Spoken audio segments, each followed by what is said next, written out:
What's up, folks?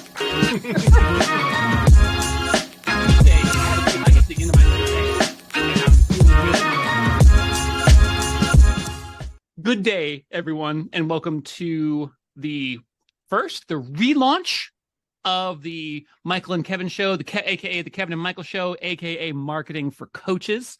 It is a delight to be back here with you, and I want Michael to team me up with something. I've basically already given him all the ammunition he needs to fire away, and he's basically going to just throw me a softball, and I'm going to knock it out of the park, hopefully with lots of value to you, the watcher, the listener. If you're watching, I'm sorry about this. This is just me at 45. Deal with it. But Michael, I'm feeling good, baby. You know what? You're right. And thank you for taking the time to be here today. There's nothing like having a good co-host to go back and forth off of. It's one of the reasons why I love doing the podcast with coaches, because it's just the back and forth just gets me going. So thanks for teeing me up.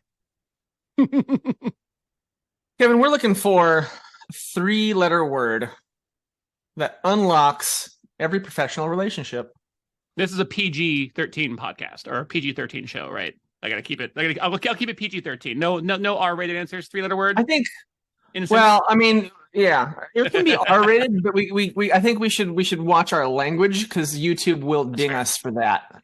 You know what? That's a good side lesson. It's a good side lesson to mind your P's and Q's when you're going out into the public domain. It's one thing to be conversational.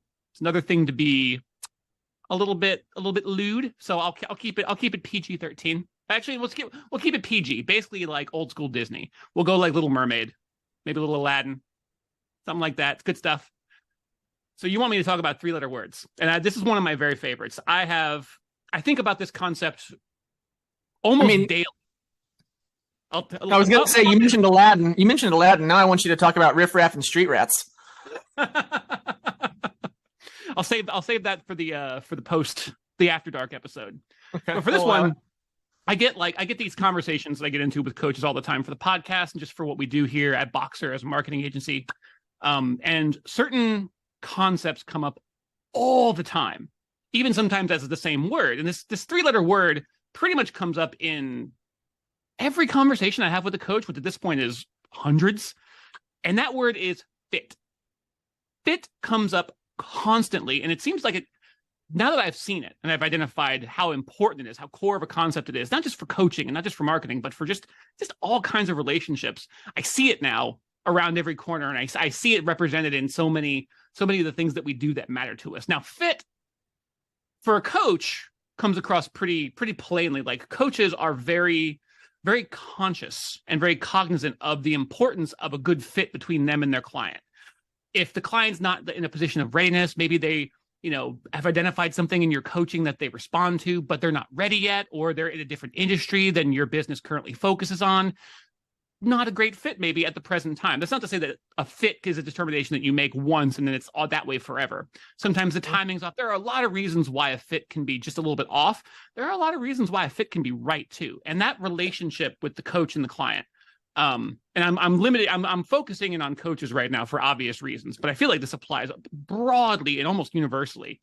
Just being focused and cognizant of fit and making sure that you're the right person for them, you're the right coach for them, that they're the right person for you in the right place at the right time.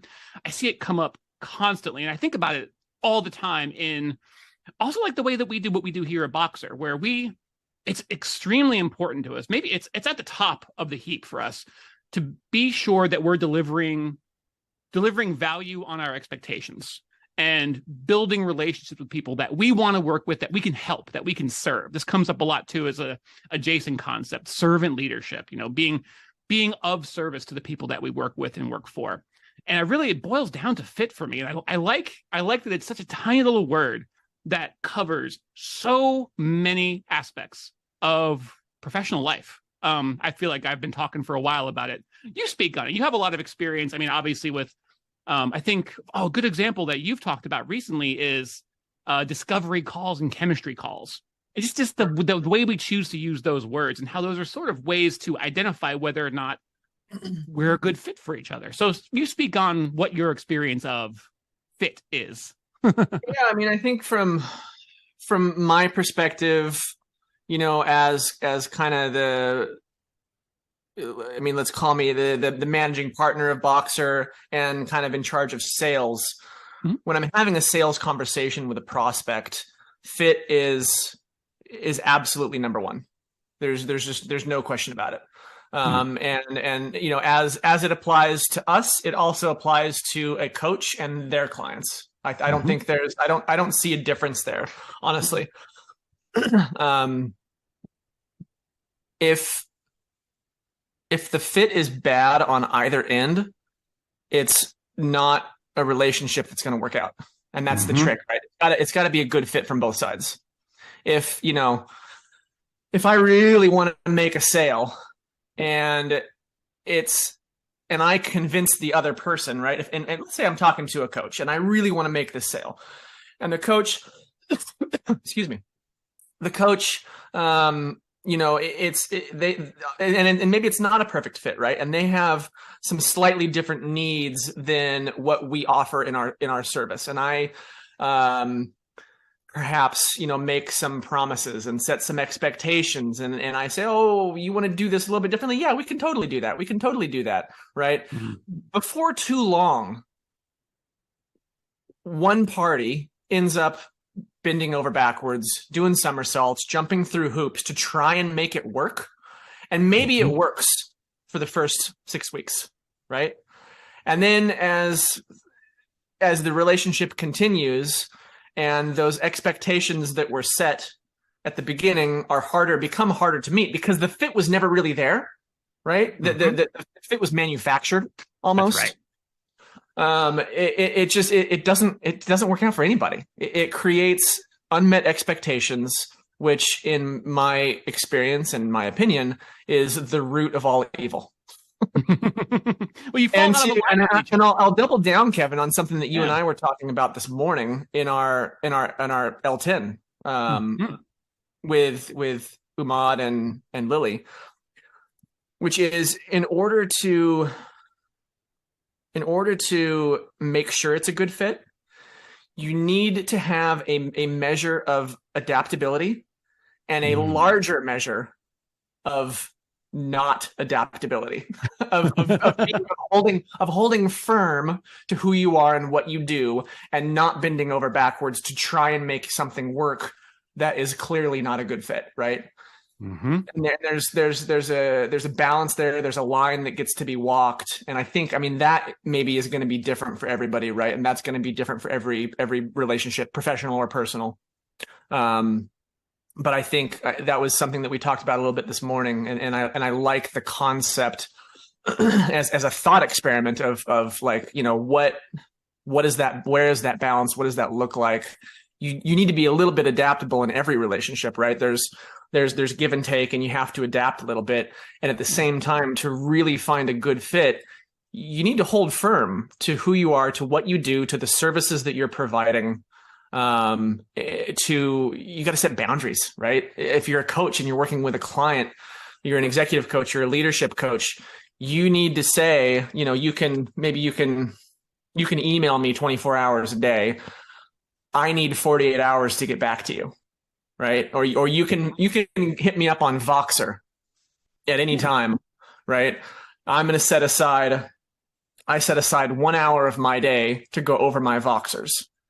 Right. So if I'm doing my Voxers from 2 to 3 p.m. Pacific time and you Voxer me at 3:02, I'm not going to get it to it until the next day. Yeah. Structure, expectations, and structure. Yeah.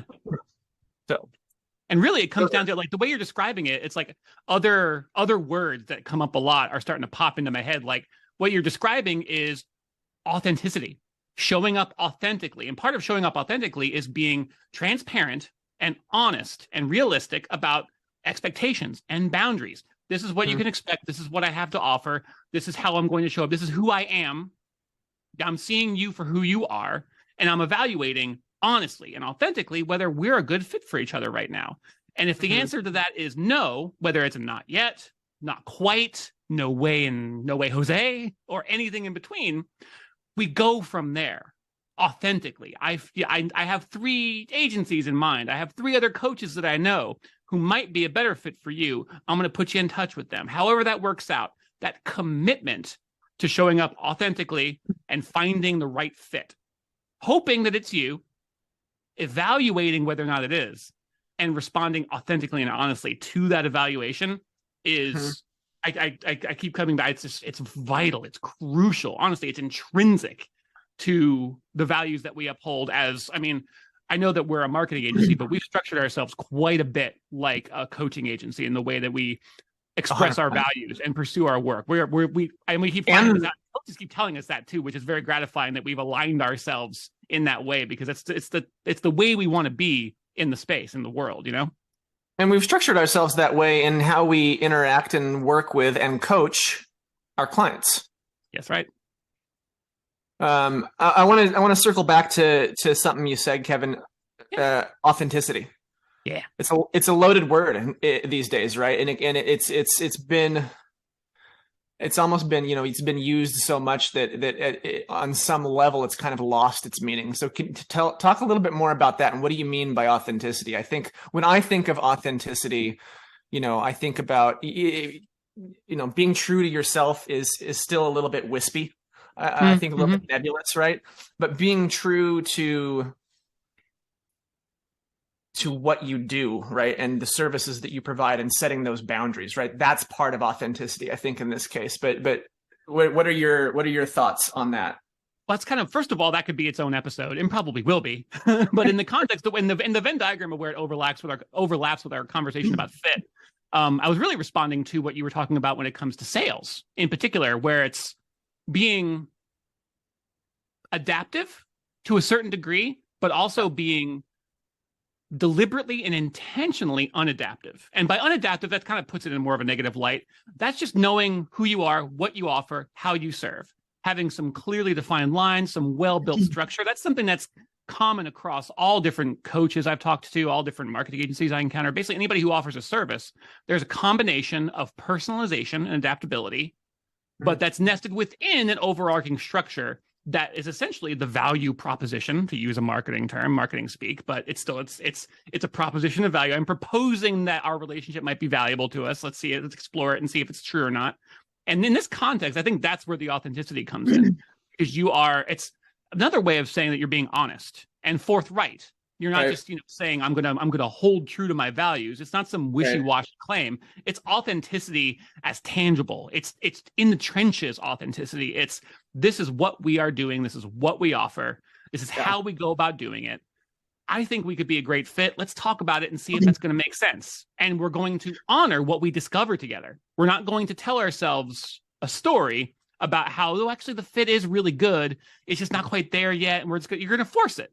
Which, like you very accurately identified, is eventually, maybe not immediately, but it's eventually going to lead you to some bad places, and both of you are going to be unhappy. It's a relationship that will break down eventually. It will. I think that distinction, between,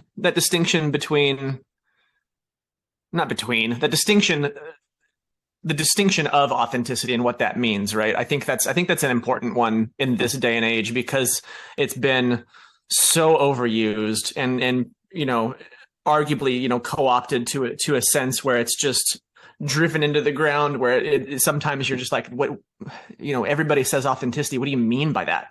Yeah. What do you mean by that? And I think you nailed it. I think the word that I like to associate with that in this case is like honesty. Mm-hmm. Being honest about the prospect of that relationship. And that's why I like conversations like this, and why I feel like it's important for us to have them in a way that's in an available way, because some of these words have been used to death, quite literally, where you're not even really sure what they mean when people say them anymore. And so I like to take times like this and use conversations like these with people like you, quite frankly, to shine more light on what the actual meaning of these words are, these concepts, because they are very meaningful and very core to everything that we try to do here professionally, especially with coaches. And I like the opportunity to provide a little more context and, I don't know, refresh these terms that maybe sound worn out to some, but quite frankly still have tremendous value. And because I'd like to be able to use them, so I don't mind explaining them from time to time. And I think that's going to be one of the missions of this show, is shining some light on some things that could use a little bit more light. So thank you. teeing me So up with a fit combo. to some, don't do backflips to try and make something work. Just move on to the next one. Like you're gonna find your fit. And if the one that you're, talking to today is not a good fit, allow it to not be a good fit. It's okay. Yeah. Find your fit. Don't force it. Yeah. Well, shoot, I think that's probably a good place to stop. I feel like, honestly, the concepts we're talking about, the subjects we talk about, we could go on for hours, but nobody wants to watch hours of this, at least not at once. So we're going to keep this short and sweet. We're going to keep this short and sweet going forward as well, as we talk about the things that we talk about every day. Like you were talking about, we were talking about this very concept this morning in a different context. So if you like what we're sharing, let us know, of course, because we would love to know that we're being of value in some way, shape, or form. If you have anything you would like for us to talk about, you could maybe trick us into giving you like a marketing consult just by asking us a pointed question. We'd be happy to discuss it on the show. So yeah, let us know if you've got anything you want to hear us speak on. We would love to chew on it with you. So drop a note in the comments. Yeah, comments, like, share, and subscribe. What's the spiel? I'll give you the spiel. Like, share, and subscribe wherever you get your shows. And you gotta click on the little bell icon so you get notified. That's right. At some point, we'll probably have a little graphic that demonstrates exactly where that's at. But Kevin, we're in marketing. We should know this. we know it, but we're busy doing other stuff. We're doing podcasts with people. We're producing podcasts for our clients.